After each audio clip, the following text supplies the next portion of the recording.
ಸ್ವಾಗತ. ಬಾಣಲಿ ಇಡ್ತಾ ಇದೀನಿ, ಗ್ಯಾಸ್ ಆನ್ ಮಾಡ್ತಾ ಇದೀನಿ. 1 kg ಪೆಪ್ಪರ್ ಚಿಕನ್ ಮಾಡ್ತೀನಿ. ಪೆಪ್ಪರ್ ಚಿಕನ್ ಮಾಡೋದಕ್ಕೆ 3 ಸ್ಪೂನು ಮೆಣಸು ಹಾಕ್ಬೇಕು, 2 ಸ್ಪೂನು ಜೀರಿಗೆ ಹಾಕ್ಬೇಕು, 3 ಸ್ಪೂನು ಧನಿಯಾ ಹಾಕ್ಬೇಕು. ಇದು ಚೆನ್ನಾಗಿ ಫ್ರೈ ಮಾಡಬೇಕು. ಬ್ರೌನ್ ಕಲರ್ ಆಗೋವರೆಗೂ ಫ್ರೈ ಮಾಡಿ ಒಂದು ಬೌಲಲ್ಲಿ ಹಾಕಿ ಎತ್ತಿಡಿ. ತಣ್ಣಗಾಗೋವರೆಗೂ ಬಿಡಿ.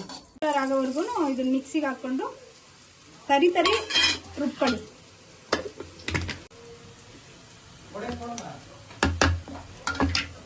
ಈ ತರ ಸ್ವಲ್ಪ ತರಿ ತರಿ ಆಗೋವರೆಗೂ ರುಬ್ಕೊಳ್ಳಿ. ಬಾಂಡ್ಲಿ ಇಟ್ಟಿದ್ದೀನಿ. ಬಾಂಡ್ಲಿಗೆ ಒಂದು 2-3 ಸ್ಪೂನು ಎಣ್ಣೆ ಹಾಕಿದ್ದೀನಿ. ಸ್ವಲ್ಪ ಸೋಂಪು ಹಾಕೊಳ್ಳಿ.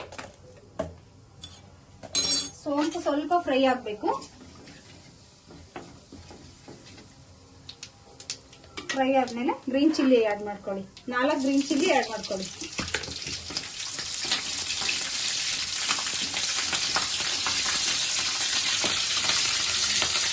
ಗ್ರೀನ್ ಚಿಲ್ಲಿ ಸ್ವಲ್ಪ ಫ್ರೈ ಆದ್ಮೇಲೆ 2 ದೊಡ್ಡ ಆನಿಯನ್ ಕಟ್ ಮಾಡ್ಕೊಂಡು ಹಾಕೋಬೇಕು. ಆನಿಯನ್ನು ಫುಲ್ ಬ್ರೌನ್ ಕಲರ್ ಆಗೋವರೆಗೂ ಫ್ರೈ ಮಾಡಬೇಕು. ಆನಿಯನ್ನು ಸ್ವಲ್ಪ ಲೈಟ್ ಆದ್ಮೇಲೆ ಒಂದು ಸ್ವಲ್ಪ ನಾಟಿ ಕರ್ಬೇವಿನ ಸೊಪ್ಪು ಹಾಕ್ರಿ. ನಾಟಿ ಕರ್ಬೇವಿನ ಸೊಪ್ಪು ಹಾಕಿದ್ರೆ ತುಂಬಾ ಟೇಸ್ಟ್ ಇರುತ್ತೆ. ಇದು ಹುರಿದು ನಾಟಿ ಕರ್ಬೇವಿನ ಸೊಪ್ಪು. ಆನಿಯನ್ನು ಈ ತರ ಸ್ವಲ್ಪ ಲೈಟ್ ಪಿಂಕ್ ಆಗಿದೆ.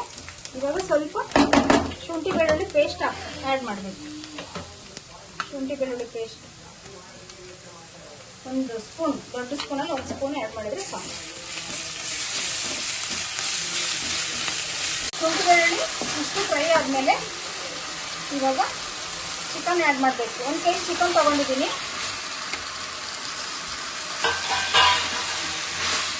ಚಿಕನ್ ಆ್ಯಡ್ ಮಾಡಿ ಚೆನ್ನಾಗಿ ಫ್ರೈ ಮಾಡಬೇಕು. ಸ್ವಲ್ಪ ಅರಿಶಿನ ಪುಡಿ ಹಾಕಬೇಕು.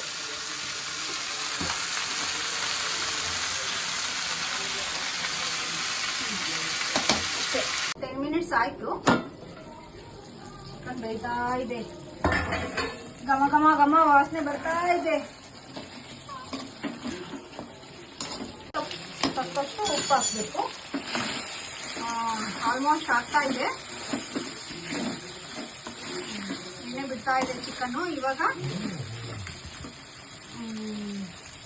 ಮಸಾಲ ರುಬ್ಕೊಂಡಿದ್ವಲ್ಲ, ಮೆಣಸು, ಜೀರಾ ಮತ್ತೆ ಧನಿಯಾ ನೋಡಿ, ಚಿಕನ್ನು ರೆಡಿ ಆಗಿದೆ. ತಿನ್ಬಿಟ್ಟು ಟೇಸ್ಟ್ ಆಗಿದೆ ಅಂತ ಹೇಳ್ಬಿಡಿ. ಓಕೆ.